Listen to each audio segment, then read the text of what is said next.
Hello, everyone. I'm audible. Yes, Sudhanshu. Okay, fine. So fine, guys. Let's try to start with the stats. So I think yesterday we were talking about like what is RT distribution, and we have seen a couple of example as well.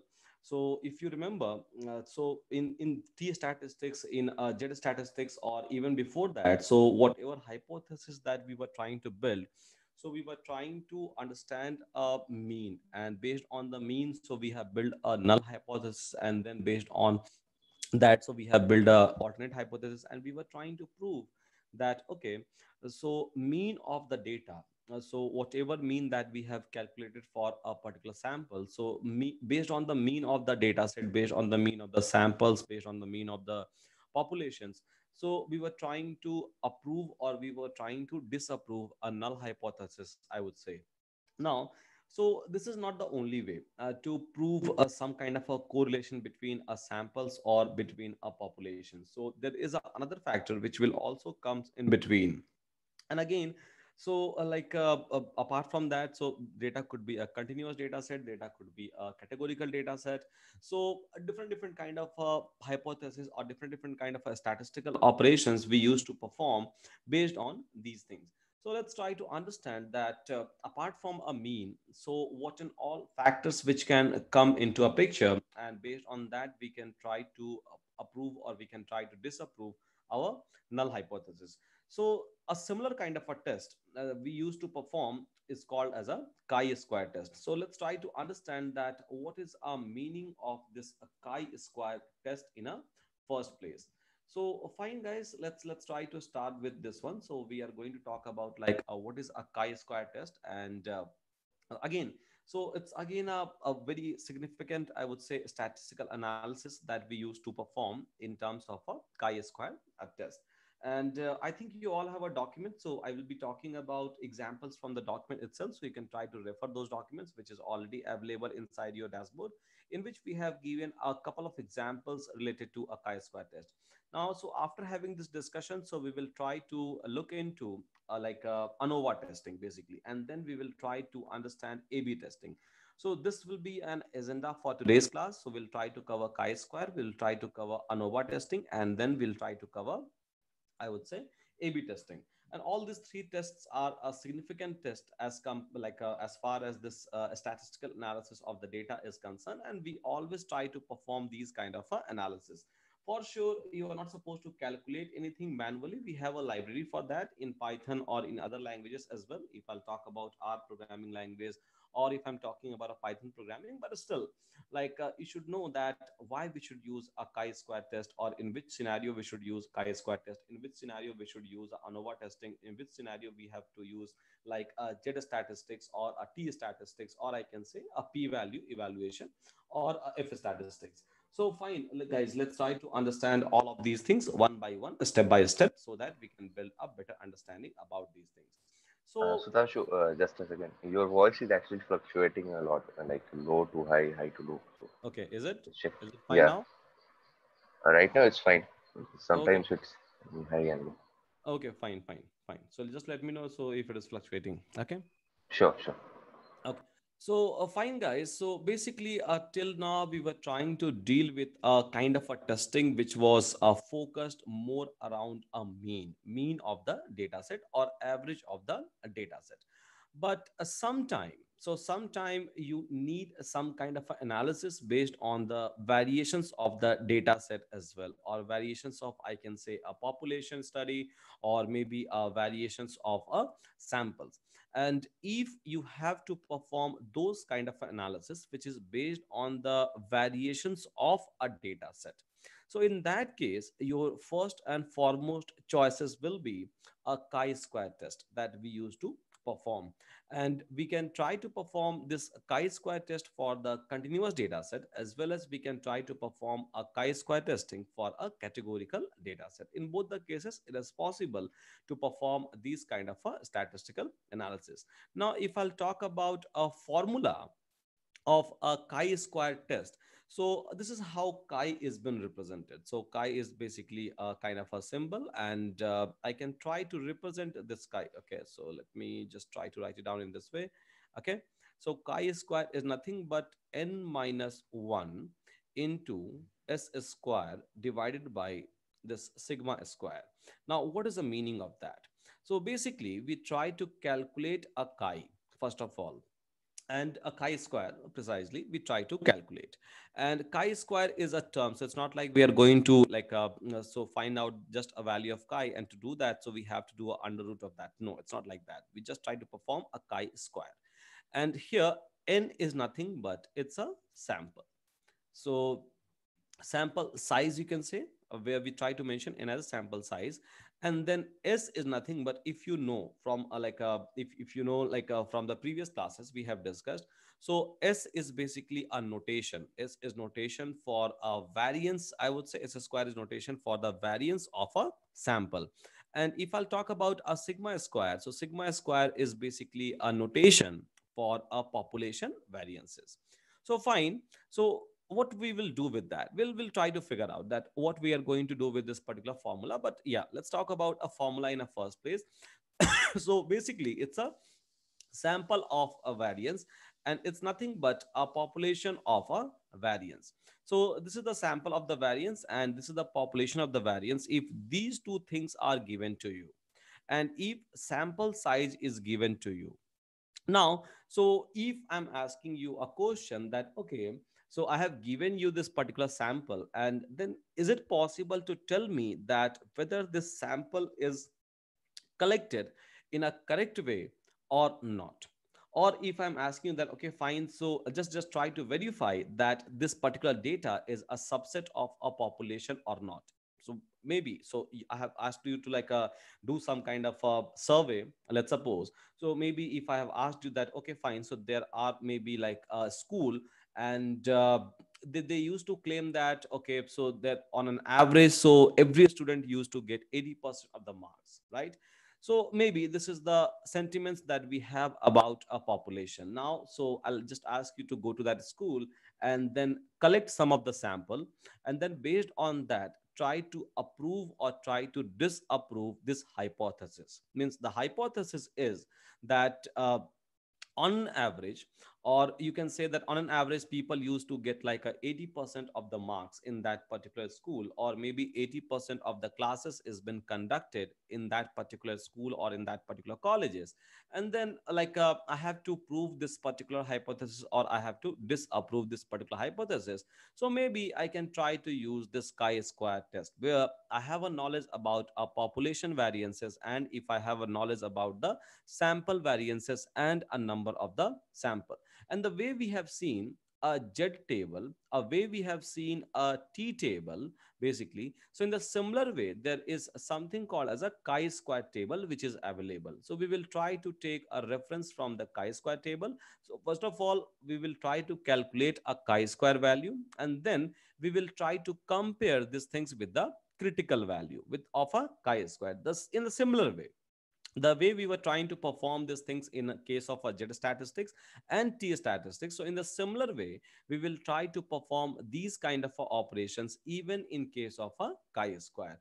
So fine guys, let's try to understand that how this chi-square is going to work, and how we can start looking into a chi-square table in a first place. So I would like to take an example first of all. So with the help of example, so we will try to understand these particular things.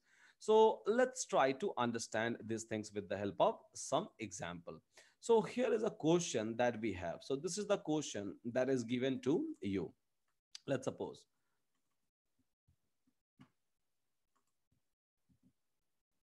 Okay. So here is a question which I have given to you, and this question says that the variance of certain size of a towel produced by a machine is 7.2. So there is a machine basically which try to produce a towel, and in general, a variance of a particular machine which is trying to produce a towel is 7.2. I think we all know a variance, a definition of the variance, because in a very first class itself, so we talked about a definition of a mean, median, mode, standard deviations, and a variation. So I'm assuming that we all are pretty much clear on this particular point. So it's completely fine. A variance of a towel produced by a particular machine is 7.2. Now over a long period of a time, so fine, over a long period of time, this is the variance which machine is trying to give. So let's suppose if I have to check that, okay, so whether machine is producing a same kind of a towel or a towel with a same variance, I would say, or not. So what I will do is I will just go to that particular factory or machine, and then I will try to collect a 20 sample of the towel. I will try to collect. And when I have observed or when I have measured a variance of all this 20 sample which I have collected, so I got to know that, okay, so variance is basically 8 over here. So the claimed variance is 7.2. But when I have measured these things with a 20 towel, so I got to know that, okay, fine. So it's not 7.2, the claim that they have made. So it's basically 8, right, on a 20 sample. But I can say that, like, people used to produce like a thousands or maybe a millions of towel, maybe by that machine they have like a produced over a year. So I have to check a variability. So I have to check that, okay, so whether this sample which I have collected or the variance which I am able to calculate, so whether this variance is a significant variance or not, means, so if I'll have to check or if I have to verify or if I have to approve or disapprove that machine is working properly or not, machine is working as per the expectation or not. So maybe I can try to find or I can try to perform this kind of a check operations on their variance, means whatever travel that they are producing, and then I can try to approve or disapprove that, okay, so machine is working correctly or machine is working incorrectly. So maybe based on some kind of a statistical analysis, some kind of a test. So it's given over here that, let's suppose if you are 95% confidence, right, so that a machine, so your confidence level is, let's suppose, 95%, means a 5% falls under maybe a critical reason, right?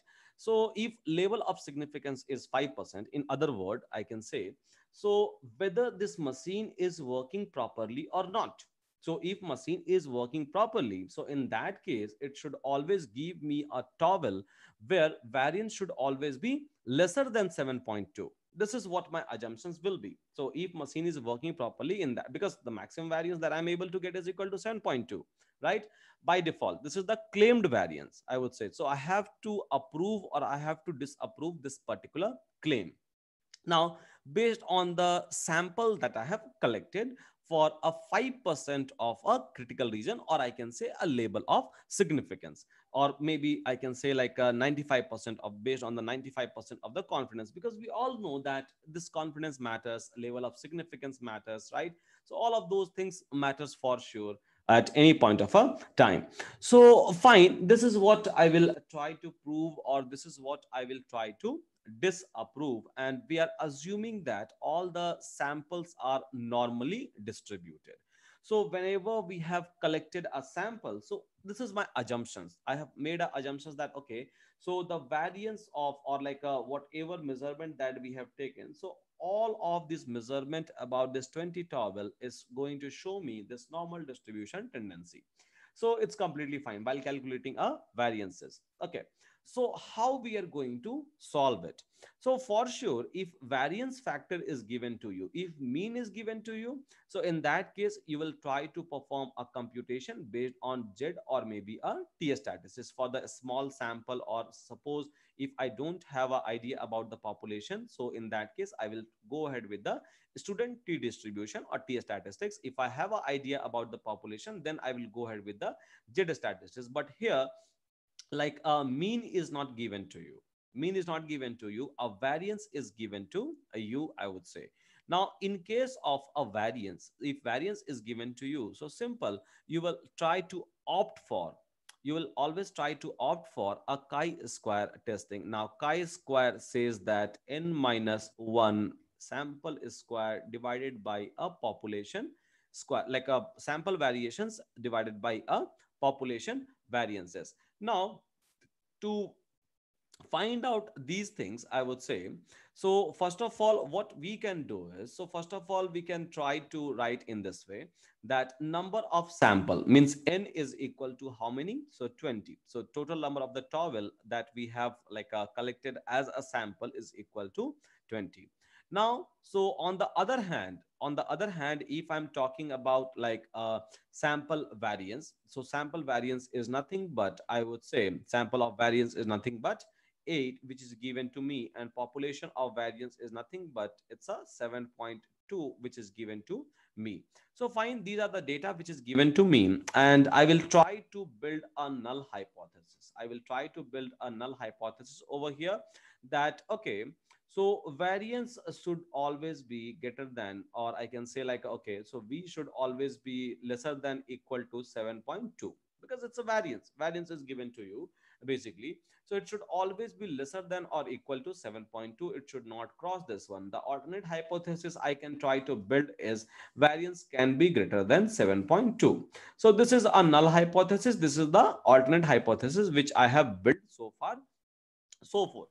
And basically, yes, it's a right tail test which I'm going to perform now. So what I will do is, so what I will try to perform in this particular place is, so I have to either approve these things or I have to either disapprove these things, right? So I have to like reject or accept a null hypothesis. If I'm able to accept a null hypothesis, in that case I can claim that machine is working as per the expectation. If I'm not able to like if I'm not able to prove this null hypothesis, in that case I can say that okay, so machine is not working properly. So these are the things which I will be able to identify, or I will be able to observe in a easiest possible way. So let's try to understand that how we can try to perform these kind of a test for sure. So let's try to Anshu, identify. Yeah. sorry to interrupt. Can you please check your mic setting? It's still fluctuating a lot. Like Is people it? are saying they are not. Yeah. Sometimes it becomes very low. Sometimes it becomes very high.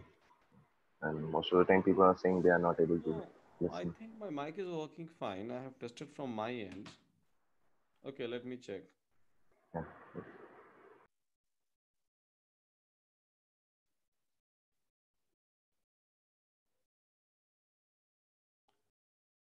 Okay, so let me check.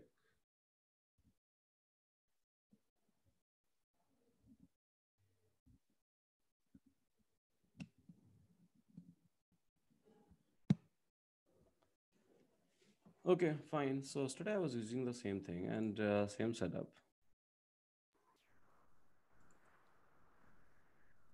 Okay, fluctuating, sometime high, sometime low. Okay, maybe based on my sitting position. Okay, so fine. So guys, here.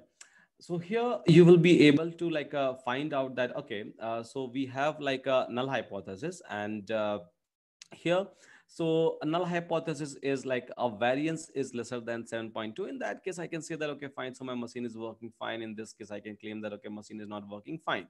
Now, so this is a data set which has been given to me. This is the statistics which has been given to me, and based on that, so I will try to either prove or I will either try to disapprove these particular things. So if I'll try to like fit this particular data on this chi-square, so I can say that okay, it will be 20 minus 1 and into sample variance, so which is given as 8 to me, divided by a population variance which is given as a 7.2 to me. Now, so what I will have to do, so just have to calculate this one. So if you will try to do the calculation, so you will be able to get 21.11. So this is something that you will be able to receive 21.11 from a chi-square test. So chi-test value is equal to 21.11, and now we have to approve, or now we have to either we have to approve or either we have to disapprove. Okay, so to approve or to disapprove, what we have to do? So we have to look into a chi-square table. The way we were trying to perform Z statistics, the way we were trying to perform a T statistics, and we were trying to check a significance level with a degree of freedom, I would say, in some of the cases, or we were trying to check like a significant value. So we have to check these things with respect to a table, right? So we have seen a Z table, we have seen a T table.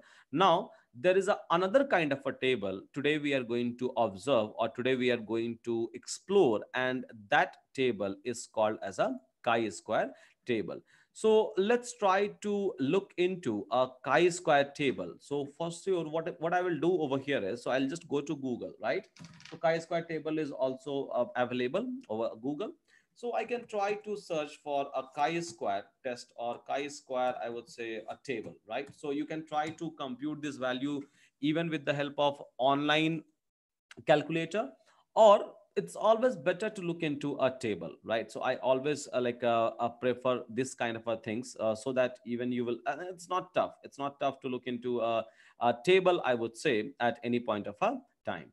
Now if I'll try to look into this chi-square table, so what is the observation that you will be able to find out? So here, what is a total number of the sample that we have collected? So the total number of sample, I can claim, or I can say that the total number of sample that we have collected was equal to 20, right?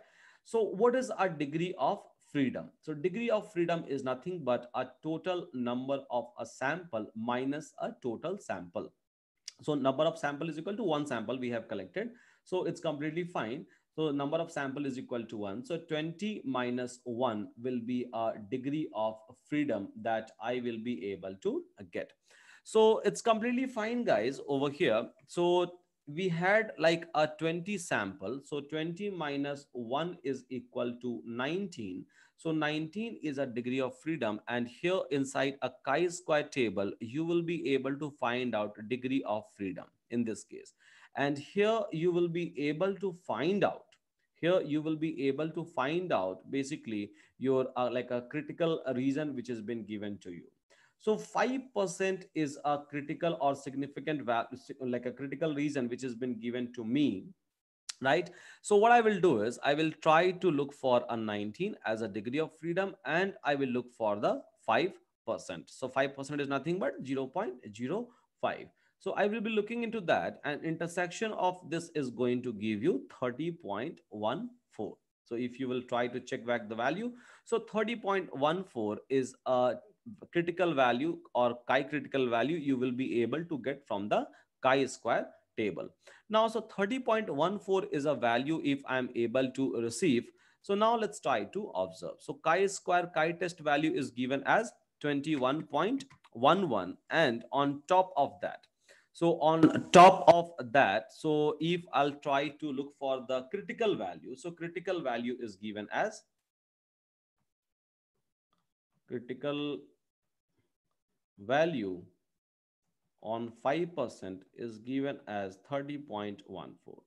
Now, so you will be able to observe that this is the value that we are getting from the calculation, and this is the value we are getting from the table. Now, so if you will try to observe over here, so you will be able to find, maybe if I'm talking about this scale, so you will be able to find out 30.14 over here, and you will be able to find out your value 21.11 somewhere in this particular place. Now, we can clearly say that this value which I have observed, or which I have obtained from the chi value or computation, right, based on the data set, is lesser than, this value that we are able to get over here. So this value that we are able to get over here, so the value that we have observed from this chi test is lesser than the value that we have observed based on the critical reason, or maybe based on the chi table. So in that case, this value is not falling under this reason. So if this value is not falling under this reason, so in that case, I can approve my null hypothesis. I can say that, okay, so with 5% of a label of significance, I can say that with a 5% of label of significance, I can say that my machine is performing good.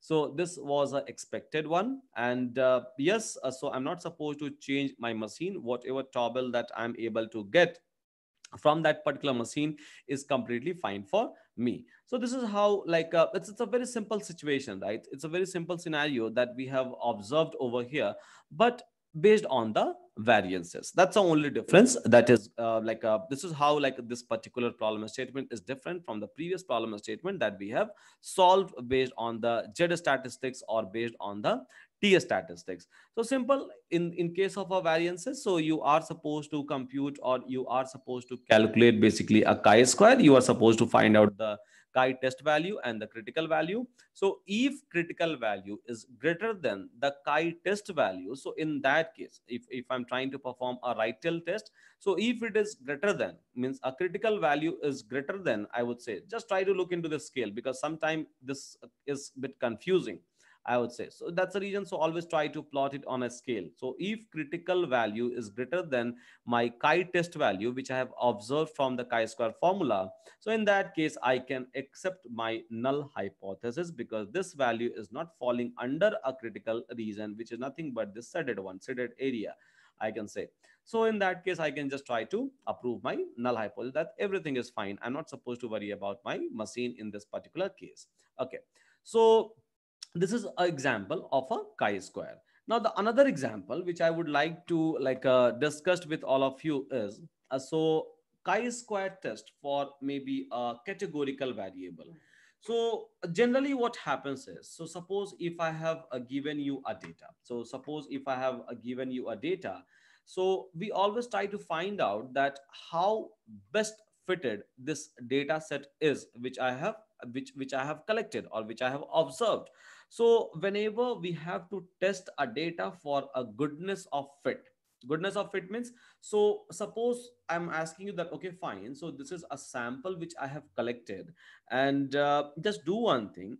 So try to build some of the relations between the data, or maybe like try to do some kind of a, like, or maybe try to build some kind of a model. So before building or before doing these kind of a things, so first of all, you will try to observe, or you will try to check that how best fitted my data set is.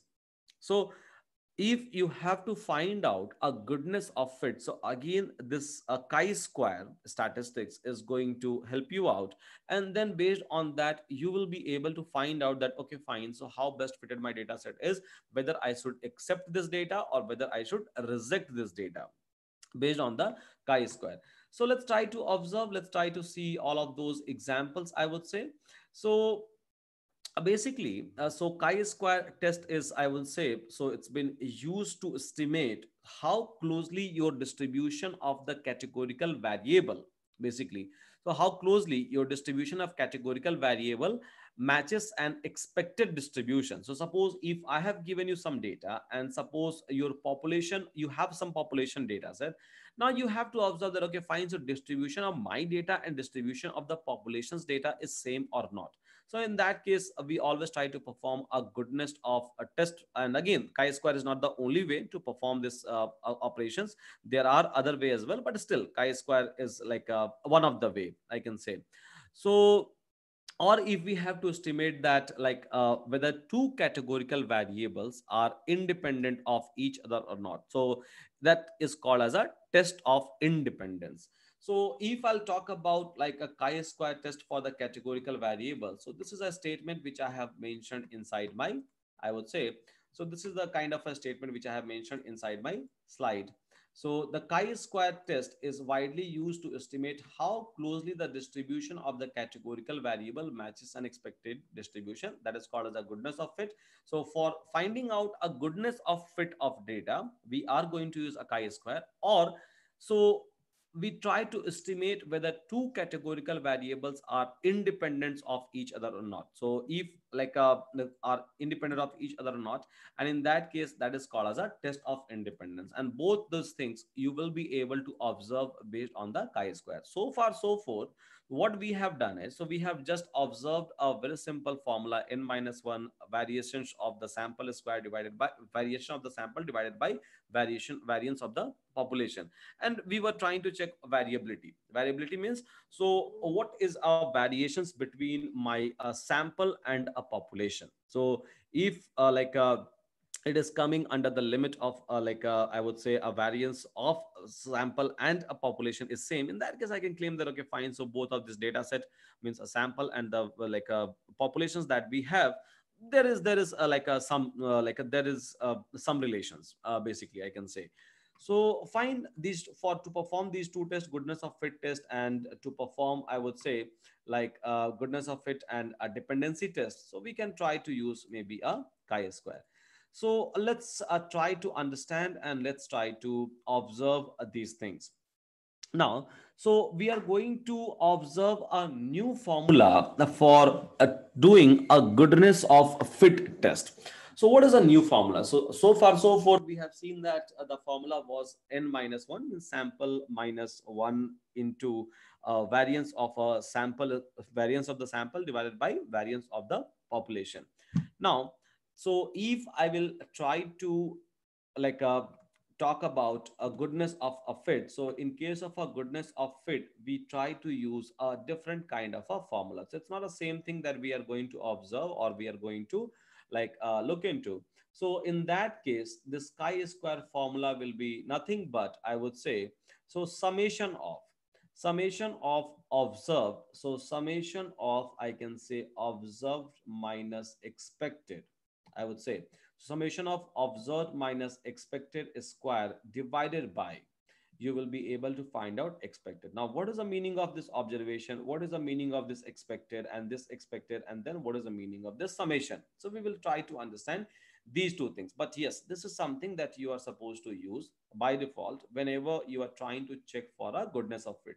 If variations for the continuous variable is given to you, then you can try to use the previous one that we have seen. So majorly these again, people gets confused that okay, so in which case which formula that we should use to perform this chi-square statistics or chi-square testing. Again, it's the same table that you are going to use for sure, but yeah, so here formula is going to change for the goodness of fit. Now, so here observed, if I'll talk about observed value or O, so O is nothing but it's a actual count value in category, in each category, I would say. So that is called as a O. And if I'll talk about the expected one, so it's nothing but the expected count in each category.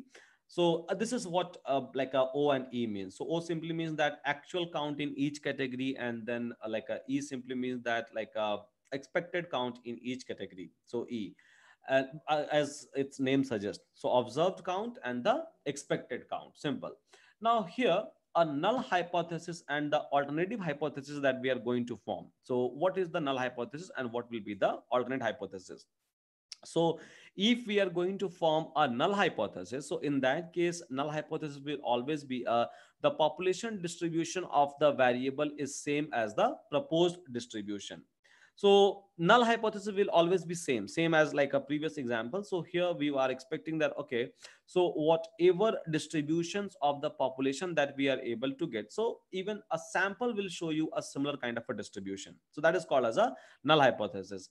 And if I'll try to talk about the alternative hypothesis, so I can say that okay, fine, so the data which I have observed and the data which I was expecting is having a different distribution. So a very simple null hypothesis we can build. So in this case, if I'll talk about a null hypothesis, I can say that okay, fine, so the variations or distribution of this and this is same, means the observed variations and the expected variations is same. That is, I can say, so observed is equal to expected in terms of a distribution or in terms of a variations is equal. Now, if what is the alternative hypothesis? So observed is not equal to E. So this is in a simplest possible way I can try to write this one. So either this will be correct or either this will be correct. So we have to prove one in that way, others will be disapproved, or we have to disapprove one, so in that way, so others will be approved. Simple. So here, let's try to talk about one simple example, and with the help of example, so I think we will be able to understand these things in a better way. So there is one question which I have given you in your in your slide. So this is, here is a question that we have in front of us. So here a question is given that a survey conducted by a pet food company determined that 60% of the dog owner have only one dog. 28% have a two dog and 12% have three dog or more. So this is a survey and this is the expected, you can say. So this is a survey a company has conducted so that maybe they can plan their supplies, they can plan their logistics, or maybe they can try to plan their production. It's completely fine. So these are the statistics that they were expected, they have observed, I can say. A survey is conducted by the pet food company determined that 60% of the owner just keep like a one dog, and then like a 28% just try to keep like a two dog, and then 12% they used to keep like a three or more dog. So let's suppose I was not convinced by this survey, the observations which we have received, and decided to conduct your own survey. So fine, I'll just try to conduct my own survey over here now. And we have collected this kind of a data. So data that we have collected is equal to, so it was based on in total 29 number of 129 number of the owner.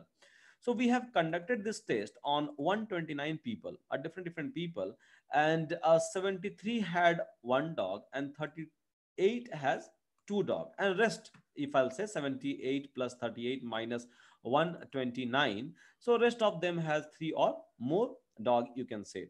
So basically we have to observe, or we have to figure out that okay, so this claim is equal to this claim or not, means the data which I am able to receive is equal to this data or not. So both of this data is showing me a similar kind of a statistics or not. So if it is showing me like observed and expected, right? So if it is showing me a similar kind of a statistics, in that case I can say that a survey done by a company and a survey done by me is equal. It's like it's showing me equal statistics, and in that case I will agree with the company. If it is not same, so in that case for sure I will have to reject it, right?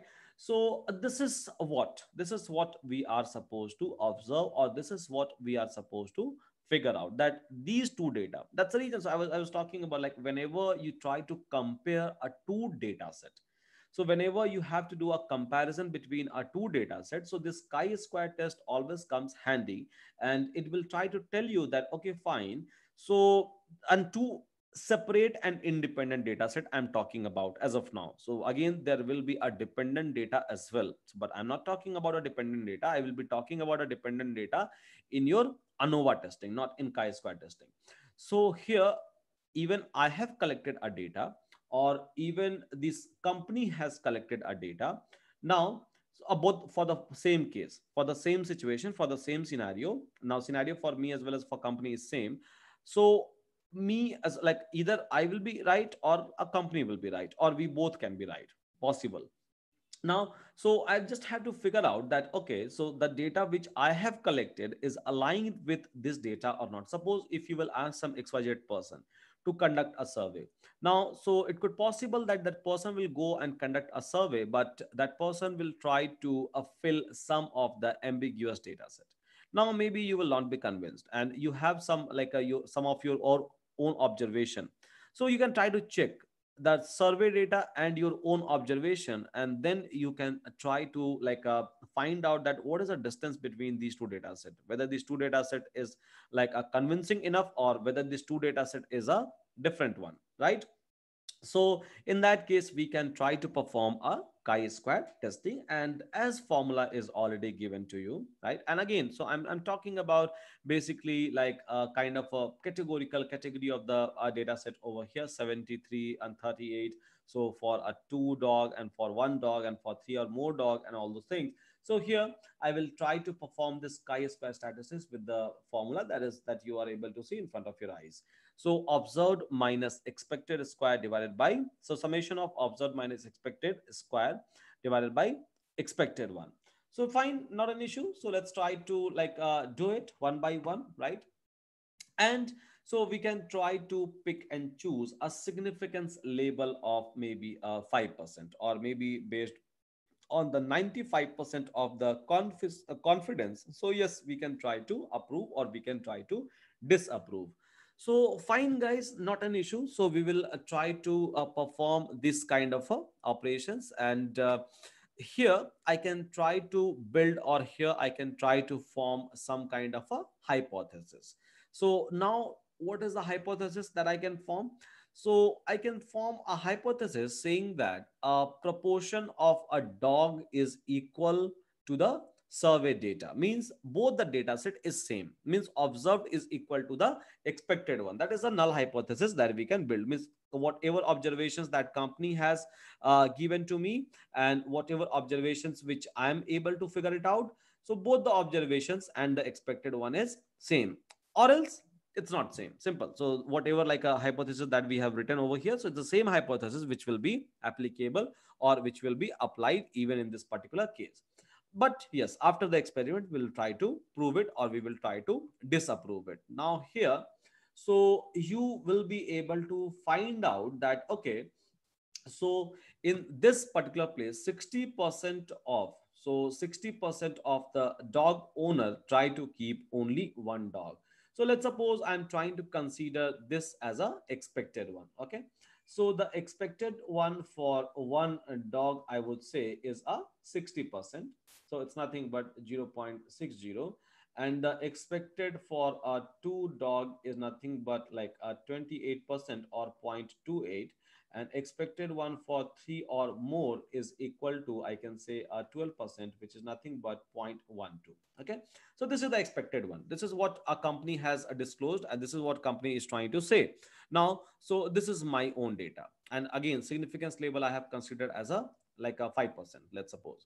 So here, like I have expected one is equal to 0.60, then expected one is equal to 0.28, and expected one is equal to 1.2 for one dog, two dog, and three dogs. So basically I have three different expectations, I would say, and in total 60% is given, right?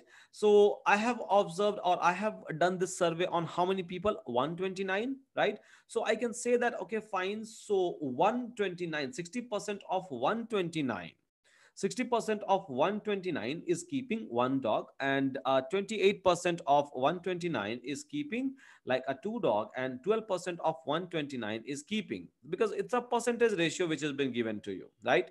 So it could possible that in some of the questions, so they may give you numbers as well, but here the percentage is given, and if I have to find out the number, so it's very easy, right? So for this particular observation, so 0.60 into 129, again over here 0.28 into 129, and here 0.12 into 129. Now in this way I will be able to get my numbers, because here numbers are given 73, 38, and all those things is given, right? So here I will be able to find out a numbers. Now if I will try to find out a number, so the expected one dog, so a person who is having a like a one dog, so the number will be equal to 77 point, you will be able to get a 4. Now so 28% of 129, so you will be able to get 36.12, and then so like 12% of 129, you will be able to get 15.48, although this is not a practical one, right? So like 77.4 people are trying to carry, like they have like a one dog, or like 36%, 36.12% of the people is having a two dog, and 15 plus 15 people almost like out of 129 is having three dog. So this is my expected number, I can say. So this is the expected number which I have written over here based on the data set which is given to me. That is fine. Now, so observed, if I will be talking about, so observed, we have an idea about that. So observed is 73 for one dog. So it's completely fine. If I'll try to write for the one dog, so like observed is 73. This is the observation that I have. Observed for a two dog is equal to 38. So observed for a 3 plus 3 or more dog is nothing but, so 129 minus 73 minus 38 is equal to 18. So this is what you will be able to find out. So observation for one dog, observation for two dog, observation for three plus a dog, out of this data which I have collected is equal to this one. So 7. So here like many of you must be wondering that how I'm able to get 18. So 129 minus 73 minus 38 is equal to 18. So these are the peoples based on my observations who is trying to carry three or more number of the dogs. So fine guys, so here we have a expected value and we have a observed value, and we have a formula as well, right? So we have all of those things in place. Now as you can see inside this formula, so we have like a summation of observed minus expected square divided by the expected one, right? So this is what a formula says. Now, so maybe for one dog, for two dog, and for three dogs, so we can try to find out this one, and in that way, maybe we can try to get our answer, right? So here what we can try to do is, so here what we can try to do is, so we can try to implement this formula. And if I'll try to implement this formula, so for one dog, what is observed one? So observed one is 73, as we can see over here. The observed one is equal to 73 minus, I can say, the expected one for one dog. So 77.4 of a square divided by the expected one. So expected one is 77.4, plus it's a summation, right? So it's a summation of all the observations minus the expectations. So here what we can do is, so in this particular case again, so like a 38 minus observed, so this is the observation for a two dog. So 38 minus 36.12 of a square divided by the expected one, 36.12, plus I can say like observed. So observed is 18. So 18 minus 15.48, 15.48 square divided by, I can say, like 15.48. Now, so if you will try to solve this thing, so you will be able to get a chi-square value. So you can just try to like solve this thing. So for sure, here you will be able to get 19.36 divided by 77.4, plus here you will be able to get like a 3.53 divided by 36.12. So, and here you will be able to get like a 6.35, 6.35 divided by 15.48. Now, so if you will try to calculate, so your chi-square value that you will be able to receive in this particular place is 0.75 in this particular place. Okay. So this is a chi-square value that you will be able to get is equal to, or chi-test value that you will be able to get is equal to 0.75. It's completely fine. This is the value which you will be able to receive for sure. Now, so as we already know that, okay, so as we already know that like I have to decide these things based on the 5% of a significance label. So 5% of the significance label, based on that I have to decide these things. So let's try to look into a chi-square table first of all. So if I'm talking about a chi-square table, so we already know that in chi-square table, so we need a degree of freedom. So we need a degree of freedom. And what is a degree of freedom over here? So we have like a three observed value and three expected value. So 3 minus 1 is equal to 2. So 2 will be a degree of freedom, and a label of significance is 0.05, because 5%, based on that we have to calculate. Okay. So we can try to look into a critical, like we can try to look into a chi-square table. So let's try to like look into this chi-square table. And this is the table which you will be able to find out. So if I'm talking about this like chi-square, and here a degree of freedom is given as, I would say, so here degree of freedom is given as 2, and here is a 5% of significance value. Intersection of this is going to give you this value 5.9. So 5.99 is a value that you will be able to get. So chi value from a table is equal to 5.99, based on degree of freedom is equal to 2, and level of significance is equal to 5%. Now, so fine, not an issue. So I will just try to look back into my data. So here the chi value that we are able to get from a table is equal to 5.99, and the chi value that we are able to get from like a data set from my observation is equal to 0.75. So anyone who can tell me that whether we should accept a null hypothesis or whether we should reject a null hypothesis? Any ideas? You can ping me in your chat box. Okay, people are saying that okay, we should accept a null hypo. Okay, someone is saying reject it. Okay, that's great.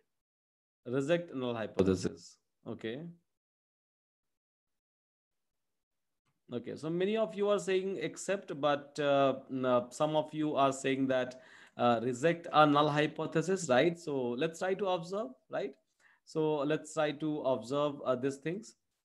So here, if I'll try to observe this thing, so maybe if I'm trying to plot in this way, so here, if I'll talk about like a 5.99, and here if I'll try to plot 0.75, so 0.75. Now I think you will be able to get your answer very clearly in this particular place. So here you will be able to see that this is the region, critical region where I can reject it. But my data set is not falling under this particular region. So in that case, I can try to approve a chi-square statistic, approve the null hypothesis, and I will try to reject a alternate one. As simple as that. So this is the so I can approve these things means what? So whatever observations which I have done and whatever observation a company has done, so we both has like observed a similar kind of a thing. Means whatever data a company has collected and whatever data that I have collected is there is a similarity in between. And yes, both the data sets are almost same. Both the observations are same with a 5% of a significance label. So this is a final this is a final, I would say, so this is the final estimations which I will be able to make based on these kind of observations. So it's a very simple and straightforward observations that we are trying to make, and it's very easy, right? So it's made our life very easy to compare two different kind of a data set, so without any pain. So yes, I'm able to observe all of these things. So fine, guys, let's try to understand couple of more things over here, right? So this is a kind of a problem which I will be able to solve if I know chi-square, right? So I will be able to check variances. I will be able to check a similarity between a data set, or I can say we can try to accept or we can try to reject. So again, it's a quite interesting things that we are trying to do in this particular way, I can say.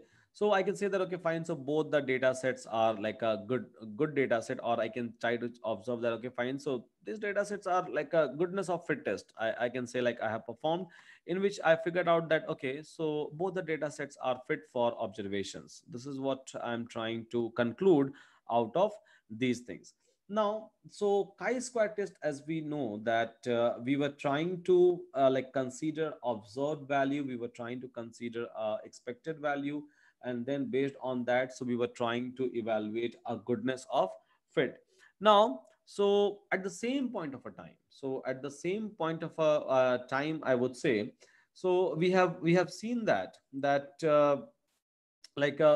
are the two things, these are the tests that we were trying to perform for the goodness of test. Or we have seen that even variance, if variance is given, so based on the variances, so we were trying to perform some kind of a test, and yes, I was able to get an observation for the same thing.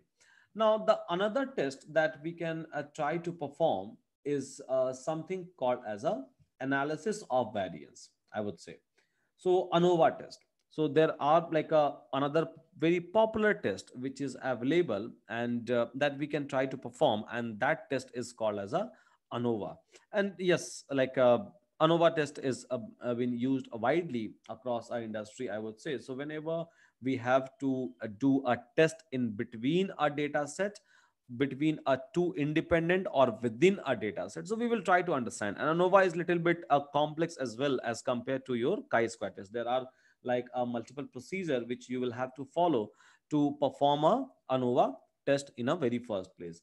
So let's try to understand the ANOVA test, right? So like I told you, So whenever you have to perform some kind of a test, maybe based on the just a mean, so maybe you can try to go ahead with the z statistics or maybe a t statistics in case of a variances. So you can try to go ahead with the chi-square in case of observations on expectations value. If it is given to you, you can again try to go ahead with the chi-square testing. But if again, so all of these tests that we have performed, so all of these tests has been performed based on the independent data. So my sample and my population, or I can say if I have like a two sample itself, so both of these two samples are collected independently, and then we were trying to check the variations between or variance between two independent sample.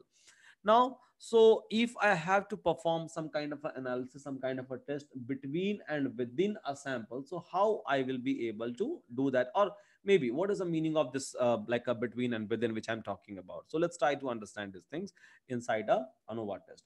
So ANOVA is called as a analysis of a variance. So this is how you can try to mention a topic name, ANOVA.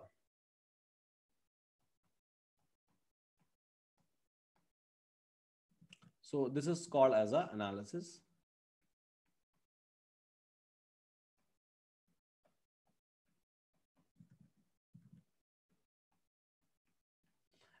of variance. So let's try to understand that what is the meaning of ANOVA, and what is what we will be able to observe or what we will be able to perform in this particular cases. So here, what we can do is, so let's try to perform like ANOVA analysis of variations, and then based on that, so let's try to understand. So in which of the scenarios we can try to use this ANOVA or acceptance of variance. Now here, so I can say that ANOVA is nothing but it's a kind of a technique where so a time which has been used, I would say, to check if the means of two or more different kind of samples, I would say, or maybe like observations that we are going to make is different from each other or not. So let's suppose if I have a two sample which is given to me, so sample 1 and sample 2 which has been given to me, and if I have to find out that okay, and even more, right? So even let's suppose S3 S4 many samples is given to me, and let's suppose if I have to find out that okay, so how these two or more samples are different from each other basically. So maybe I can try to go ahead with the ANOVA test. Now, if you have a two sample size, so in that case means if I just have a S1 and S2, maybe we can try to go ahead with the T statistics as well.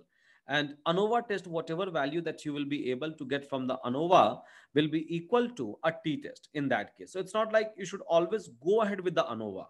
Before going ahead with the ANOVA, you have to figure out that whether what is my total number of the samples. If my total number of the samples is equal to 2 itself, in that case I can try to go ahead with the T statistics. No one is going to stop us. It's completely fine. We can try to perform this kind of analysis. But if this is not a case, but if this is not the case, in that case, maybe we can try to go ahead with the ANOVA if I have a more than two number of the sample, or else even in case of a number of like a two number of sample, I can go ahead with the ANOVA. But yeah, so test will be more complex, and then it will give me a result which is equal to a T statistics. So there is no meaning of doing a complex test if we can try to perform a same thing without any kind of a complexity.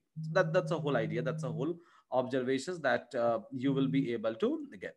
So fine guys, we will try to build this kind of a situation, we will try to build this kind of a scenario. That is not an issue, I would say.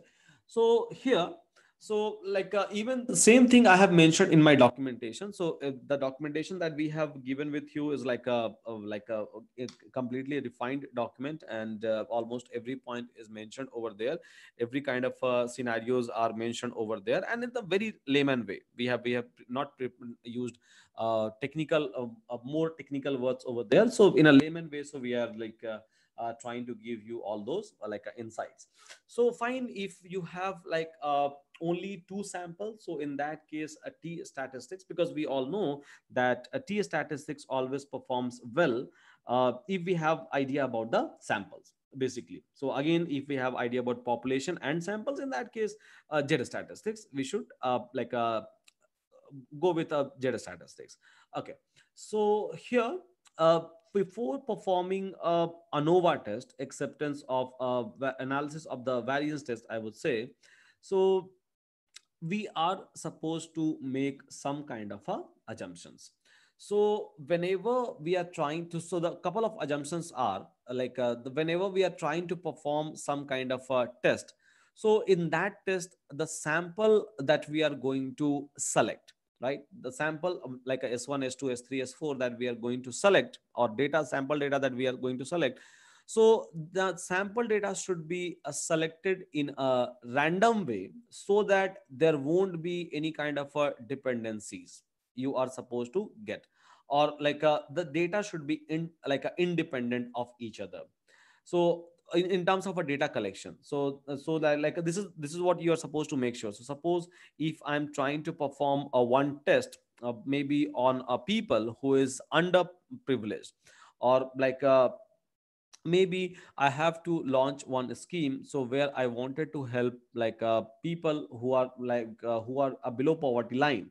So in that case, if I'm trying to perform, or if I will go to some village, and then if I will collect some samples, so my sample should be independent of the sample collected by person 2 and a person 3. Then only I will be able to generalize it. I will be able to generalize that, okay, fine, so this is the core problem that people are facing, and then based on that I can try to make a policies which can help people.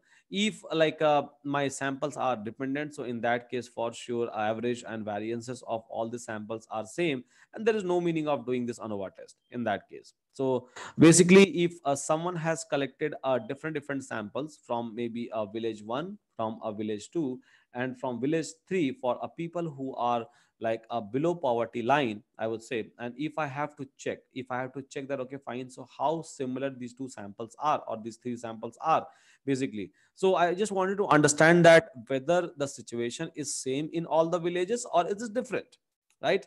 So because I have to make a policies, and policy always people used to make, which has been applied on a huge area, right? So if before making a policy, so I will try to perform this kind of sample collections, and for a different villages which will be independent of each other, and then so I can try to observe that is it a same story that we are getting from the sample 1 and sample 2 or sample 3.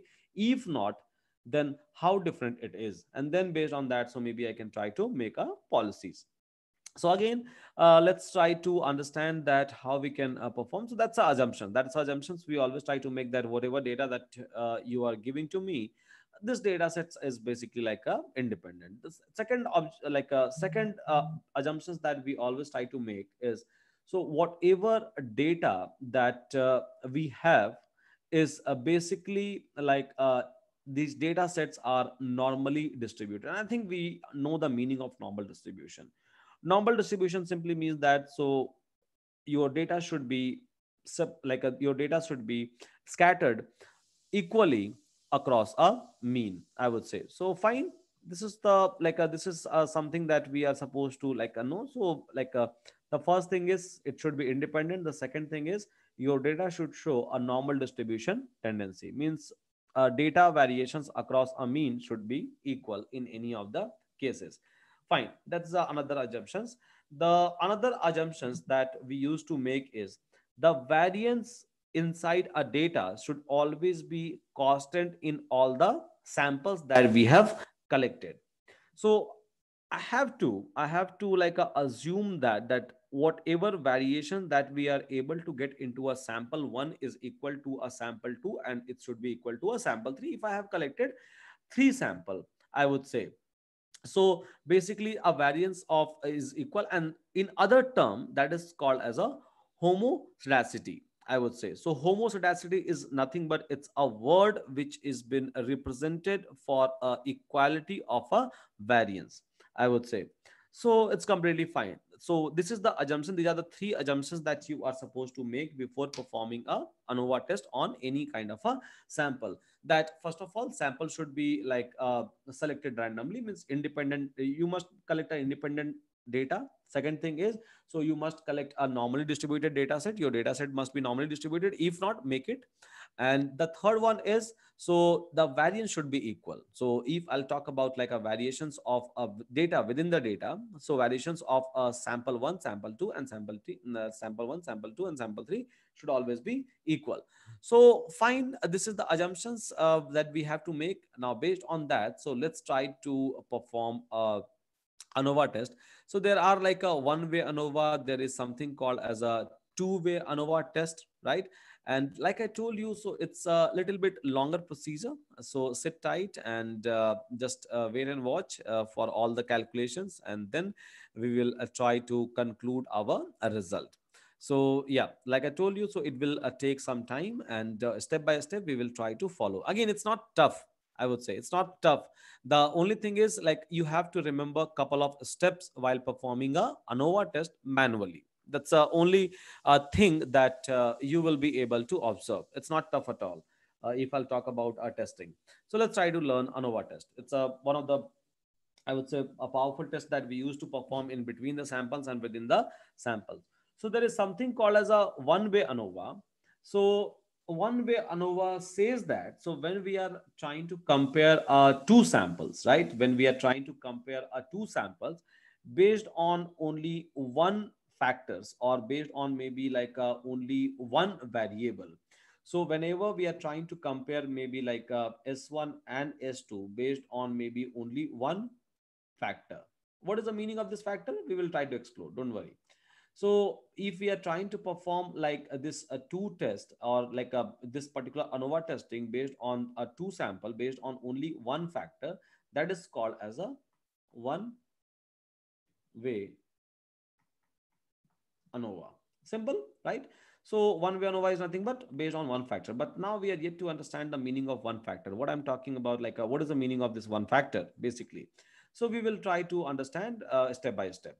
So fine. So here, if you have to write like a ANOVA testing mathematically, so in that case, you can try to write a ANOVA test in this way. So in ANOVA test, suppose if I have collected a sample, so inside a sample, each and every data point you can try to like write in this particular way. So data point is nothing but, so epsilon of ij, where this is nothing but error term, and this is nothing but, so I, let's suppose, so this is nothing but the population mean.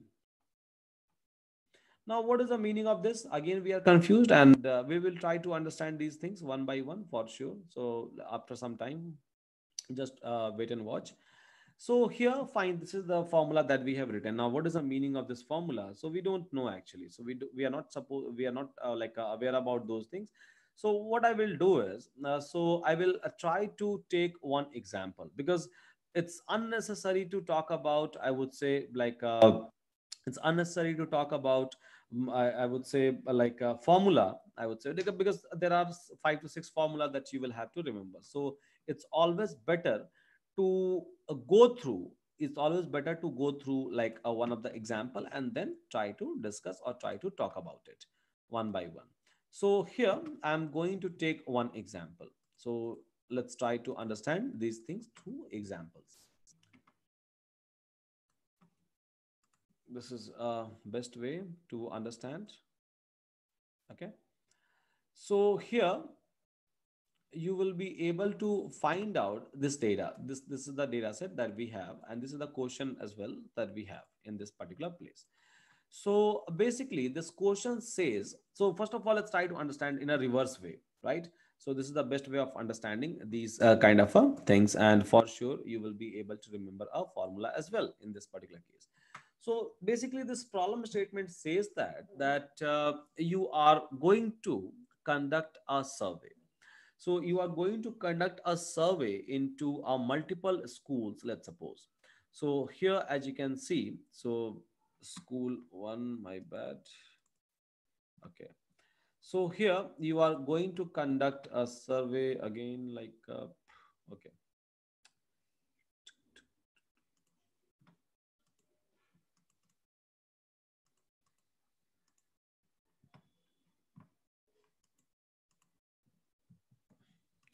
Okay, guys, just wait. Let me arrange a data first of all.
Okay.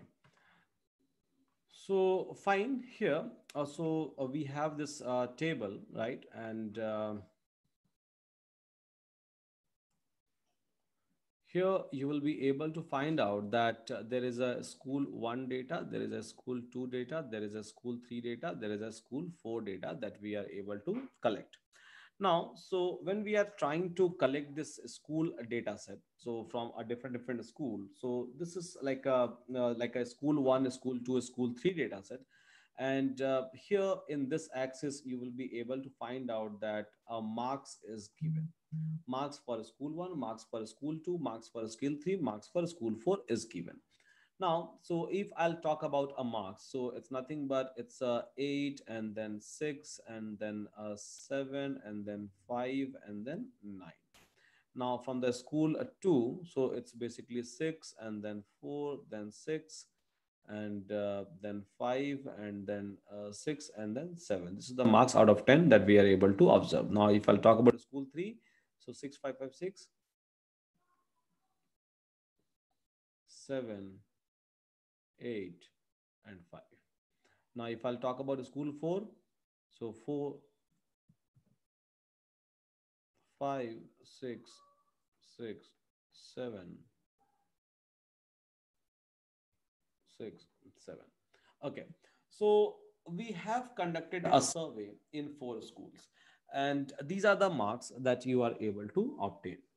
Now, so this is what my problem statement says, that okay, so in survey conducted to test the knowledge of the mathematics among the 4 different school in city. So from school 1 we have collected some mathematics marks, and from school 2, school 3, school 4, so we have collected some of the mathematics marks. Now, what is our problem statement in this particular case? So, our problem statement is, basically we have to find out that whether all the schools are performing equally in mathematics, or they are having some kind of a differences. This is the things that we have to observe, or this is the things that we are supposed to take care of. So fine, not an issue. So we will try to figure this out, right? So whether all the schools is having like a similar kind of performance into a mathematics, or they don't have a similar kind of a performance into this one. Okay. So in this case, what I can do is, so I can try to build my null hypothesis and I can try to build my alternate hypothesis. My null hypothesis says that my null hypothesis, or maybe I can write it down here. So my null hypothesis says that all schools are performing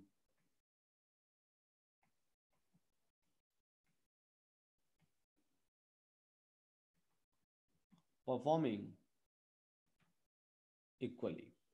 My alternate hypothesis says that it's not performing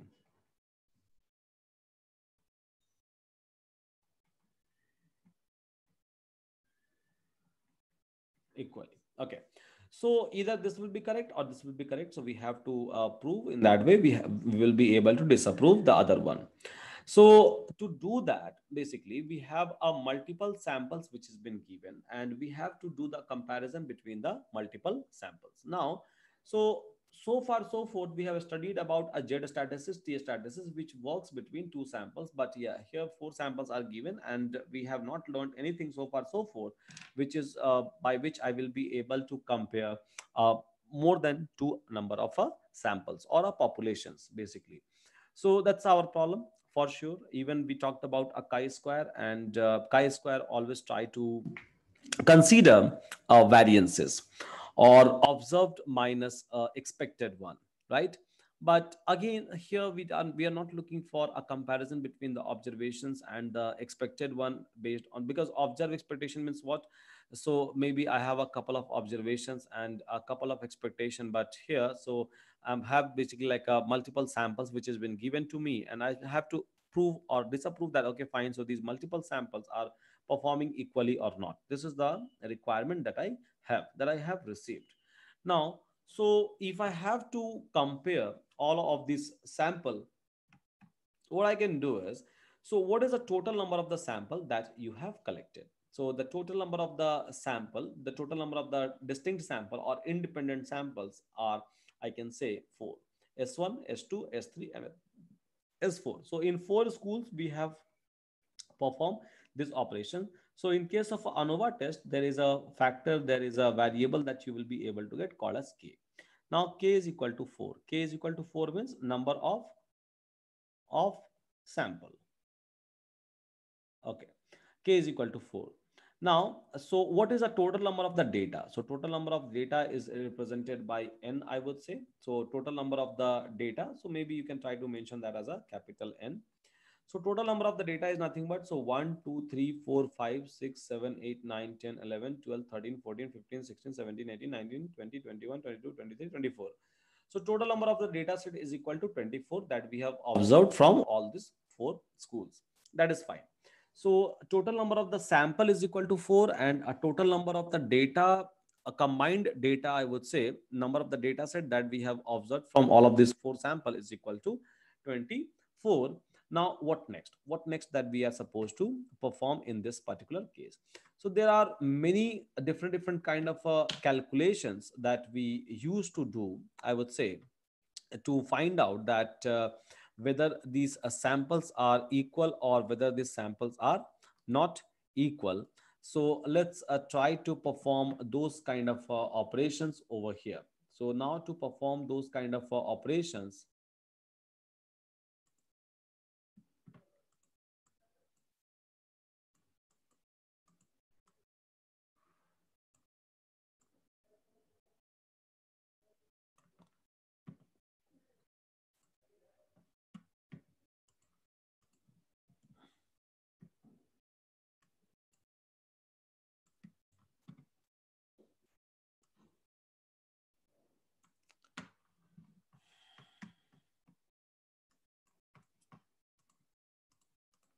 okay, let me open up Excel sheet, guys. I think that will be much better. Just wait.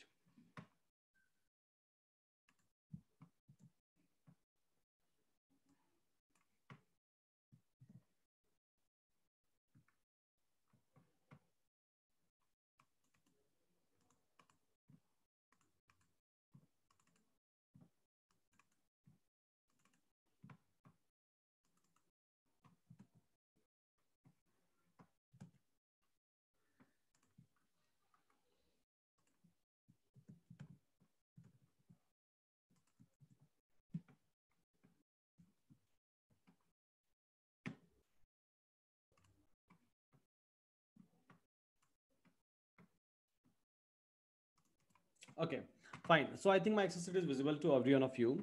This is the data which has been given to me. So from school one, school two, school three, and school four. So these are the samples. These are the marks that we have collected. So total number of the data that we have is equal to 24. So n is equal to 24 that we have, and total number of the sample that we have collected is equal to 4. It's completely fine. So this is something that we are able to get, and I think we all are agree with that.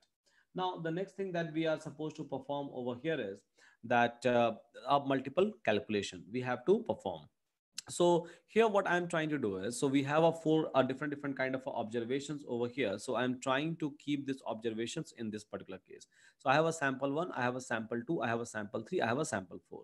So I have all this sample, and it's the same thing, 86759. So 86759 646567 646567. So it's the same data set. I'm just trying to represent in a vertical direction. Simple. So whatever sample that we have collected, so I'm just trying to represent all of those samples over here. So we have basically four samples that we have collected. Now, so what we are supposed to do in this particular case is, so we try to perform a certain kind of calculations to verify or to perform this kind of operations. Now, what kind of things that we used to do? So let's try to observe it. I think you will be able to get some kind of an idea out of that one. So here we try to perform like a summation of a square in between, and we try to we try to perform like a summation of a square within, I would say, and these different kind of operations that we try to check. So basically, in case of a ANOVA test, what we used to do is, so we always try to perform, or we always try to understand that what is a variations between the groups and what is a variations within the groups. Means what? So we always try to understand that, okay, so what is a variations which I'm able to get in between these two and within. So in ANOVA test, these are the things which we use to observe. So in between, because it could possible that these two samples are different, possible, or maybe these and this samples is different, these and this samples is different, these or this samples is different, possible. But it could also possible that, okay, so this entire data set itself is varying a lot, right? So we try to observe between and we try to observe within, and based on that we try to perform some kind of a analysis. Just sit tight and just try to understand that how we are going to perform this kind of operations, or how we are going to do this kind of a observation. Now, so you will be able to get all of those things in this way. So someone is asking that what is the value of n. So n is nothing but total number of the data. So 1 2 3 4 5 6 7 8. So come, if you will try to take a sample 1, sample 2, sample 3, sample 4. So what is the total data point that you have? Total number of the data. So n is equal to 24 and k is equal to 4 in this case. So basically, like I was talking about, so in case of a ANOVA test, we always try to understand a sample. So sample is 4. So what is our variations between the sample? So in between these two sample, or maybe this two sample, this two sample, or any other sample, or all together. Plus we always try to understand that what is a variability that we have within the sample as well. And this is what we will try to perform, this is what we will try to observe in this particular case, and let's try to understand it. So let me erase these things.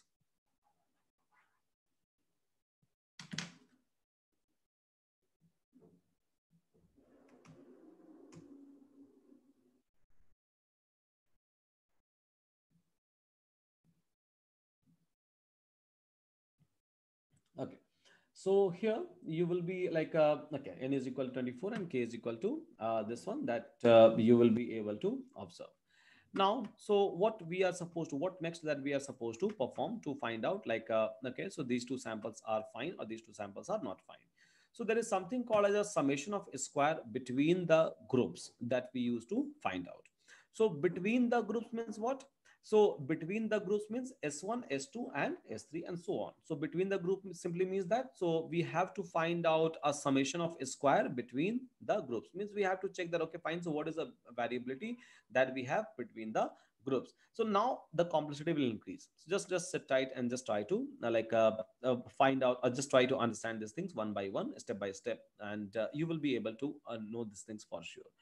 Now, So if we have to find out like summation of a square between the groups, so summation of a square between groups is nothing but, I would say, so if I'll try to write it down in terms of a very simple formula, so summation of a square between, b means simple, between the groups is nothing but a summation of I is equal to 1 till I can say like k, because k is a total number of the samples or total number of the groups I can say, right, into I would say n into, so n into, so n is what, so n is a total number of the data set into a sample, so into n, n I would say is a total number of the data, because in a sample 1 we have like 5 data, in sample 2 we have a 6 data, in sample 3 we have a 7 data, in sample 4 we have again 6 data.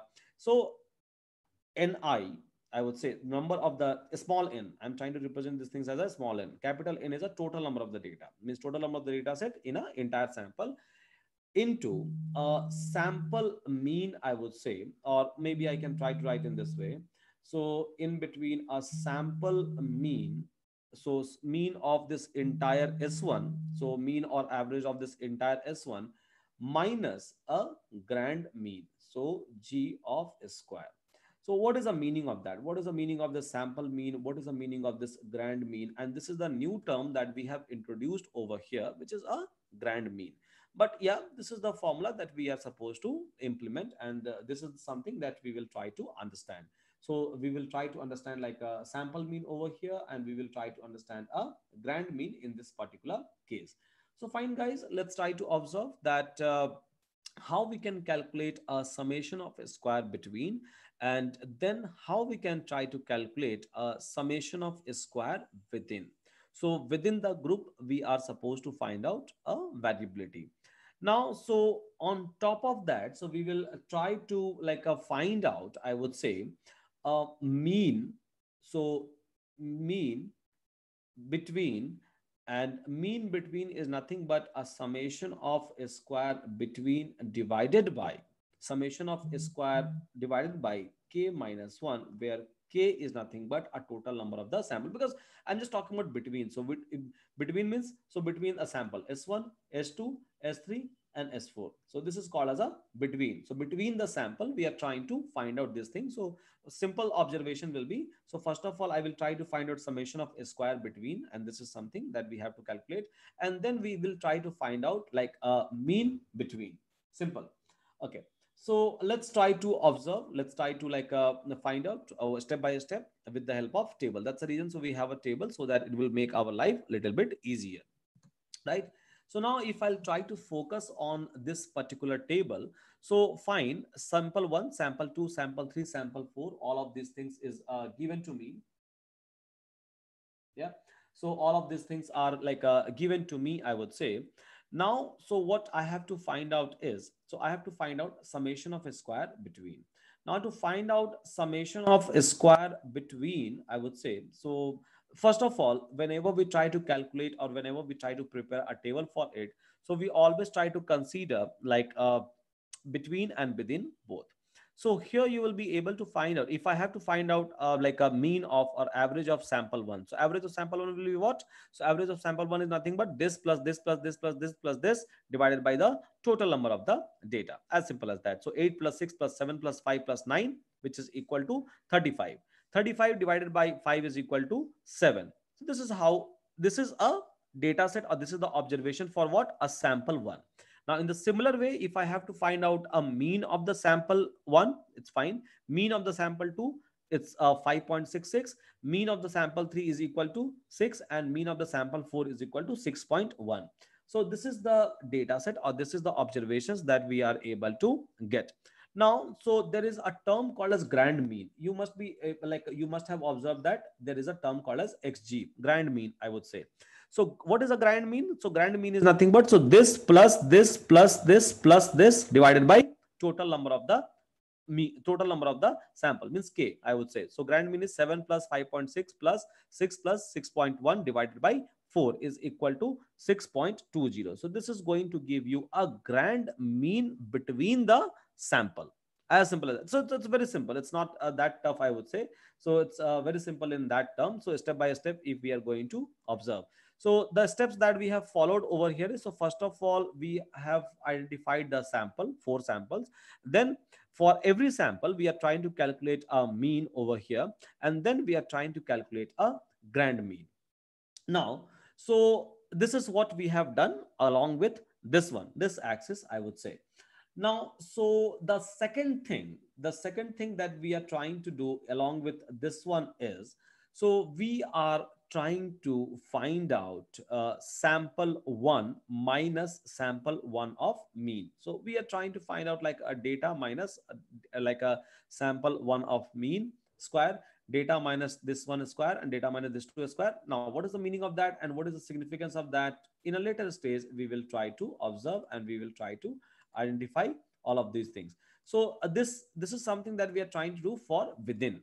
So there is something called as a between and there is something called as a within. So now let's try to understand that how we will be able to calculate, I would say, a summation of a square between in this particular table. So summation of a square between, if we have to calculate summation of a square between, if we have to calculate, so we have already written a formula over here, right? So summation of a square between is nothing but according to this formula. So it will be I is equal to 1 to k, where k is nothing but total number of the sample into ni. Ni is nothing but, so in that sample, what is a total number of the data into that average minus grand mean, right? So this is something which has been written over here, and let's try to understand it. So for example, so if we have to calculate like ss between, so how I will try to calculate this ss between? So ss between is nothing but n. So suppose for a sample one, how many data set we have? So we have 5 data sets. So fine, n is equal to 5. Now into, I can say into, so like what is a mean of this sample, mean of the s1? So mean of this s1 is nothing but 7. So mean of this s1 is 7 minus grand mean. So what is a grand mean? So grand mean means the like a grand mean of the entire sample. So grand mean is 6.20 of a square. So similar things we will try to do for the sample 2. So in sample 2, how many data set we have? We have a 6 data set into what? Okay, yeah, 4 to 6 data set we have. So what we can do over here? So mean of this one is 5.66 minus grand mean. So what is the grand mean? So minus 6.20 square. Plus we will try to calculate the same thing for sample 3. So for the sample 3, I would say like a total number of data set is equal to 1 2 3 4 5 6 7. So 7 into its mean, so mean is 6 minus grand mean 6.20 square. Plus I can say for the sample 4, so for sample 4, like what is the total number of data? 6 data set we have. So total number of data set is equal to 6 into, so what is mean of this sample? 6.16 minus what is a grand mean? 6.20. So this is going to give you a summation of a square of a mean between s1, s2, s3 and s4. So this is the calculation that we have. If you will try to solve this particular calculation, so this is going to give you a value, I think around 4.99. So it will give you 4.99. You can try to calculate it. Now, so we are able to find out a summation of a square between. Now what we have to find out is, so we have to find out basically like a mean in between. So what is a like a mean of like a square in between or throughout the data set? So as we have already written a formula over here, so mean between is nothing but, so total ssb. So basically it's a 4.99. So mean, if we have to find out mean between, so it's nothing but a 4.99 divided by 4 minus 1, because total number of sample minus 1. If you will try to calculate these things, so you will be able to find out a value is 1.66. So fine, between case we have handled. So simple, between case we have handled, and mean of this one we have to find out. Why we have to find out? Why we are doing all of those things? We will try to understand. We will try to attach all the strings all together at the end of this one. Okay, so this is what we have done over here. Now, so what you have to do is, so you have to find out a summation of a square within, as well as you have to find out a mean within. So mean between and mean within, both you have to find out. So to find out a mean within the data set, you should need like a you should know basically a summation of a square within. So to calculate a summation of a square within, so to calculate a summation of a square within, I would say, so the formula is again a pretty straightforward. So if we have to calculate a summation of a square within, so we can try to say that, okay, fine. So summation of a square within is nothing but data minus a mean square. Simple. Data minus mean square. We will be like able to find out, I would say, right? So we'll be able to find out in this case. So it's very simple. And this is what we were trying to perform in our table as well. So here, summation of a square within. So suppose if I'm trying to write a formula, summation of a square within the group. So it's nothing but simple data minus its sample mean of a square, summation of I is equal to 1 till n, which is the total number of the data. Okay. So here in this particular case, so in this particular case, you will be able to find out that S1 data minus S1 of mean. So what is the S1 of mean? So S1 of mean is equal to 7, that we are able to find out for S1 data. So 8 minus 7 square is equal to 1. Then 6 minus 7 square is equal to 1. 7 minus 7 square is equal to 0. 5 minus 7 square is equal to 4. And then like 9 minus 7 square is equal to 4. So this is how we are able to get these things, I would say. Now summation, sum it up. Okay, so summation of, I can say, like a square within we are able to get. Then same thing we will try to perform for this one, for like this one within, for this one within, for this one within. So summation of a square, this plus this we are able to get. So SS within is nothing but, I would say, so 10 plus 5.33 plus 8 plus 8 plus 2.83. Now so if you will try to sum this up, so if you will try to combine this entire things, then you will be able to get a summation of a square within, basically. So you will be able to get a summation of a square within, means between the data, what is a summation of a square, or what is the error rate, that you will be able to observe, or that you will be able to get in a easiest possible way. So okay, so here I can simply say that summation of a square within is nothing but 10 plus 5.33, 10 plus 5.33 plus 8 plus 2.83 is nothing but is equal to, I would say, like 26.16. So we will be able to find out 26.16 for this one. So okay, not an issue. So we are able to find out a 26.16 in between. Now so this is not the only thing that we have to figure out. So we have to figure out basically like mean average as well. So average of summation of a square. So average of summation of a square is nothing but, if I'll try to talk about a formula, so it is nothing but, I would say, so it's nothing but, like we were trying to calculate between, so we can try to calculate mean within, and mean within is nothing but, so this, so SS within divided by a total degree of freedom. What is the degree of freedom? So total number of the data set, which is 24, minus total number of the sample, so is equal to 4. So basically it will be 26.16 divided by 20. So 26.16 divided by 20 is equal to, you will be able to get 1 point like a 30. So fine, you will be able to get 1.30 over here. So this is like a mean within that you will be able to find out, and this is what I need, I would say. So mean within I will be able to find out, and mean between I will be able to find out. And just to get these things, we have calculated SS between and SS within. Again, calculation wise, it's a pretty much simple. Between simply means that between the samples, and within simply means that among the samples.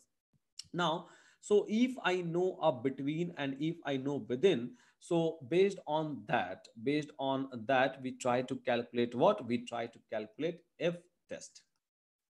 F test. So F test is nothing but mean of summation of a square between divided by mean of summation of a square within, I would say. So now we have a mean of summation of a square between, and we have a mean of summation of a square within. So mean of summation of a square between is equal to 1.66. So 1.66, and mean of summation of a square within is equal to 1.30. 30. Now, if you will try to do a calculation, so 1.66 divided by 1.30, so you will be able to get what? 1.27. So now F score or F statistics is nothing but 1.27 that we are able to get from where? From the data set. So from the data set, we are able to get F test is equal to 1.27. Now there is another table that we are supposed to look into is F table. So it's completely fine from the data set. We are, because just to get this F value, we were doing all of those things. So we were trying to consider like, okay, fine. So like SS between and SS within, and then like a mean within and mean between. So these are the things that we were able to find out. Now I will try to look into my F table, and let's try to look into my F table. So my F value that I'm able to get from a data, my F value that I'm able to get a data. So MSS means mean of summation of a square between divided by mean of summation of a square within, which is nothing but 1.66 divided by 1.30 is equal to 1.27 that we are able to get. Now we have to find out this one first of all. So we have to find out like from the table, I would say with the 5% of a, with the 5% of, I can say, a significance label. Now, if we have to find out these things on a 5% of the significance label, so let's try to do that. Let's try to do that, and let's try to look into the F table.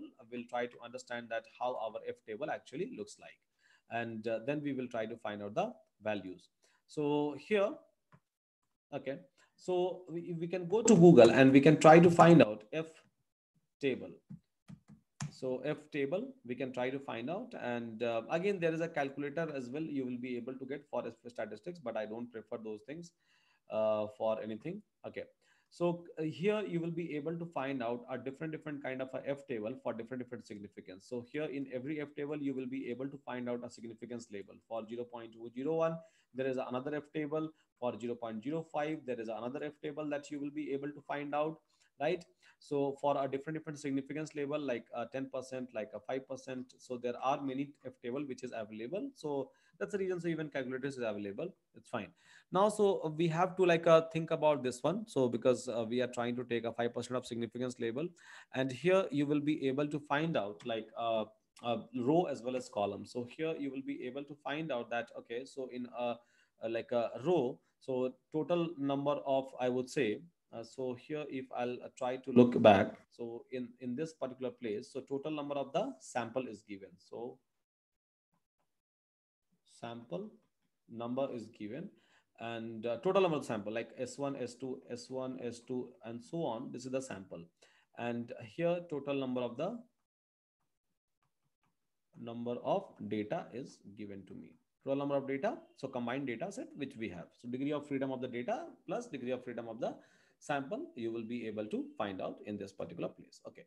So here, if you will have to like find out this, so total number of degree of freedom of the data set is nothing but, so total number of data set is equal to 4. We have 4 samples, so 4 minus 1 is equal to 3 is a degree of freedom. And if I'll talk about a degree of freedom of the sample data, so it's nothing but a total data set minus total number of the sample, n minus k, or you can say from every sample you can try to minus 1, and in that case you will be able to get the same result. Okay. So what we have to do over here is, like we can look into that, and total number of the degree of freedom of the sample is equal to 3, 4 minus 1, and a degree of freedom for the data I can try to say as, so degree of freedom of data is nothing but 24 minus 4 is equal to 20, or you can say, so from every like a data set you can just try to minus 1.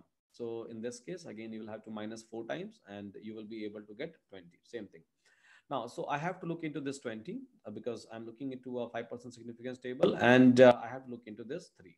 So now if I'll try to look into 20 and 3 intersection, I will be able to get 3.10. So the F statistics from the table that we are able to get is equal to 3.10. And if you remember, the F value that we are able to get from like from our like a calculation is equal to 1.27. So this is a F value that we are able to get. So F value from, this is from the table based on the significance label, and this is from the data that we are able to get. So here, this is the like two different kind of observations that we are able to get, I would say. And if I'll try to compare, and if I'll have to make a statement that whether I should accept a null hypothesis or whether I have to reject a null hypothesis, so in that case what I can do, and in that case what I can say. So here I can clearly say that my if statistics, like the if data which I'm able to observe over here. So this is our data, which is 1.27, and this is basically like from the table which I'm able to get, right? So data set, this one is lesser than the or like this is a lesser than, I would say, like f critical, or I can say like based on the significant label. So whatever if that we have calculated from the table, so our data is showing less one. And again, if I'll talk about a critical region, this is the critical region, I can say this is the critical region, I can say. So my data set is not giving me a value inside the critical region, my data set is giving me a value outside the critical region. So in that case, I can say that I will accept a null hypothesis and I will reject a alternate hypothesis. Now, if I'll try to understand what is a null hypothesis and what is the alternate hypothesis, so we had taken a data. So we had taken, if you remember, so we have taken a data set from a four different school. So we have taken a data set from a four different school, and we had to figure out the data set that we have taken for a, let me share my data set again. So the data set that we have taken for four different school, I would say, is school one, school two, school three, school four, and a different observations that we have taken from a different schools. So I had to figure out, my null hypothesis was the whether all of the students or all of those data set that we have captured from all these four school are performing equally or they are not performing equally, right? So because this is the mathematics data from the school one, this is from school two, this is from school three, this is the school four. So I have to figure out that, okay, so all of them are performing equally or not. Now, so this was my null hypothesis. So I am able to prove that, okay, so yes, all of them are performing equally. Otherwise, alternate hypothesis was no, people are not performing equally. So based on the F test, F table, we are able to do that. And F is nothing but, I would say, MSS between divided by mean of summation of a square within. Now, so MSS within or between is nothing but, if I'll try to do a reverse engineering, so SS between divided by, I can say like n minus k in this particular case. So you just have to like calculate a few of the things, I would say. So like if you have to calculate, and if we will be able to calculate based on the between, based on the MSS between and based on the MSS within, I can say. So fine. So this is nothing but it's MSS is nothing but k minus 1, total number of sample minus 1 means degree of freedom, and MSS between is nothing but, so SS with like a within divided by total number of degree of freedom of this one. And now MSS, this one, how we can calculate SS between and SS within. So SS between is nothing but, SS between is nothing but summation of I is equal to 1 till k, I can say, n total number of the data into like mean of that particular sample minus, I can say, grand mean, or x I can represent. So grand mean of a square, simple. And SS within is nothing but data minus, I would say, a mean of the sample square, summation of sample square, summation of that. So these are the formulas. So just try to track it in a reverse direction. First of all, F, and then MSS between, MSS within, and then MSS between and within, and then SS between and SS within. So these are the procedure that we used to follow. And by doing and by following this procedure, so you will be able to observe all of these things in a easiest possible way. So this is something that we are able to do in terms of like ANOVA testing, and we are able to prove that whether there is a difference between a sample or not, or like the data set or that we have collected from a multiple sample, like a S1, S2, S3, and S4 sample that we have collected. So whether this like a S1, S2, S3, and S4 school is performing equally or not. So again, yeah, it was a long calculation, and you can try to perform like a two-way ANOVA as well.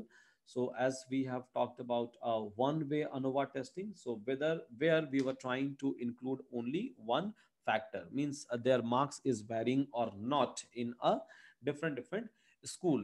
So if we are trying to like take like a two-way ANOVA, so in that case maybe two factors or maybe a multiple factors which can be involved. So examples I have given to you, so like where two factor based example I have given to you, so you can try to solve that example from your seat, and I think calculation wise it's a same calculation you are going to do. The only thing is the factor will be equal to 2. So table calculation example, same thing, you have to calculate like a summation of a square between and then within, and if statistics you have to find out if statistics of the data set, if statistics from a table you will have to find out, and then based on that you will be able to conclude for a multiple factors as well. Multiple factors means multiple reason. Here we were trying to evaluate multiple, I would say a sample just based on the marks. So marks was only a factor that whether all of these schools are performing equally or not in terms of a marks, I would say. But it could also possible that I can try to include some other factors basically. So here we have like collected a sample data based on the marks in a mathematics. Maybe I can try to calculate, I can try to consider maybe mathematics marks, as well as I can try to take maybe some other factors like some other marks as well, and based on that we can try to check the variability of the data. So fine guys, this is it from my end for today's class, and we have discussed, we talked about ANOVA testing, we talked about chi-square testing. So if you have any kind of a question, so you can try to ask your question, and for sure we will try to answer those questions. Okay, so I'll take some of the live questions. So fine guys, those who have any kind of a question, they can raise their hand, and yeah. Hello, sir. Yeah, one by one. Go ahead. Sir, regarding submission of the assignments, I would like to ask Ask technical question. statistics assignment. Ask some technical question. Don't try to Good, ask any question. So I think regarding the assignments, we have already clarified many times. Yeah, go ahead. Next one, please. yeah, good morning, sir. This is Rachit. Sir, I have question like whenever a significance level is given, then it's okay. But whenever it is not given, we are always assuming 5%. So, is there any rationale behind taking 5%? No, there is no rationals, I would say. In general, I can say that fine 95% confidence is a very good confidence score, right? So this is just a hypothesis. This is just a assumptions, I would say, right?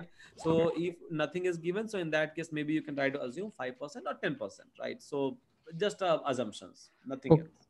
Okay, sir. And then there was one question that we have solved Yeah, where 20 towels were there, right? Random sample of 20 towels. So exactly. there we were, calculating the degree of freedom as 20 minus 1. 20 How minus. Because sample, what is the total sample size which you had? 20? No, no, no, no, no. Total number of the sample. Total, okay, random sample of 20 towel gave the variance of 8. It was like that. No, no, no, no, no. See, what happens is, so suppose if I'll ask you to collect a data, right? Right, So now you went to the factory and then you have picked up 20 towels. So sample size is equal to 20. Agree? right. But suppose if you will go to some other factory and then again you will collect some data. So maybe over there you have collected 30, like a total number of the like a sample size was 30 in one factory and then 20 in other factory. But what is a total number of the sampling that you have done? Okay. So it's like, okay, so I have done at one place 20 towels, so it is 1.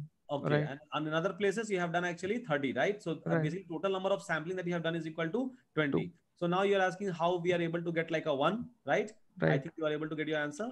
So that Yes. is equal to total number of sampling that we have done. So what is the number of sampling that you have done is equal to 1, Right. right?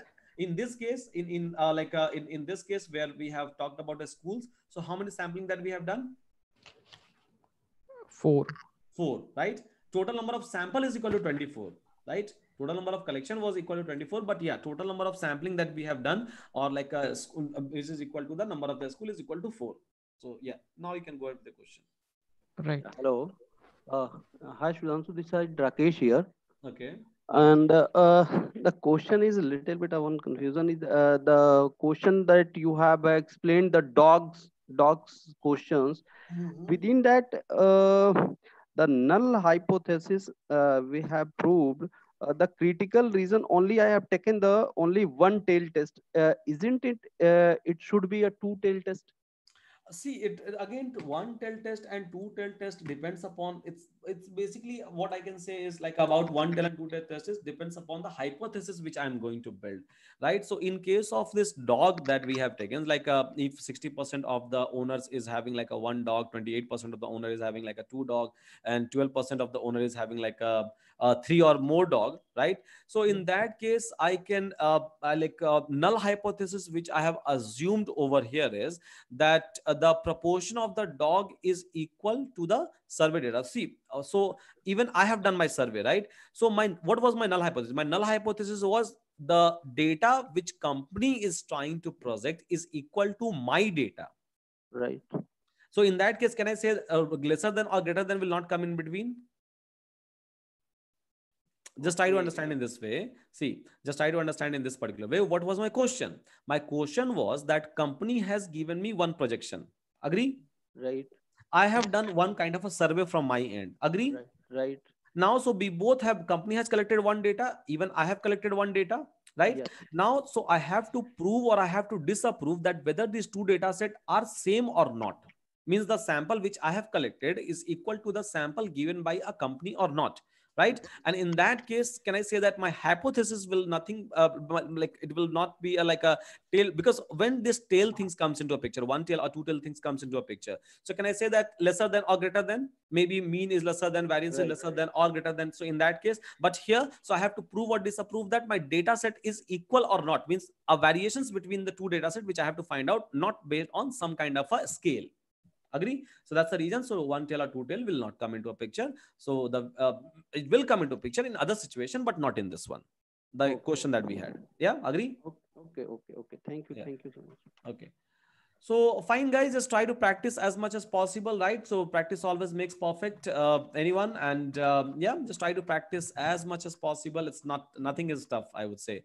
So once you will like solve two or three examples, so you will feel that it's very easy for any one of us to perform any kind of operations. And yes, these things are very much helpful. So whenever you learn machine learning, whenever you try to do a deep learning kind of a things, so all of these things are very much useful at any point of a time, and these things are not tough. Even yes, we know that it's been a very long time since we have touched mathematics, right, as a part of industry, so we don't do all those things. But if you will spend just a couple of I would say hours, I think all of us are capable enough to handle these kind of things in a easiest possible way, and then maybe we can try to solve two or four example. And again, you're not supposed to remember a formula, no one is going to ask you. You should know that, okay, fine, so which approach or which kind of a test we perform in what condition, in what situation. This is like a takeaway for you, I would say, not a formula. So don't try to mug up any kind of formula that I have discussed. Just forget about everything. Whatever formula that I have discussed, forget about everything, and just try to like remember that, okay, so what is like is been used in what scenario, situation. Just try to remember. That is the only thing. With that, thank you so much, guys, and yes, see you again in next class. So thank you so much. Have a great weekend ahead.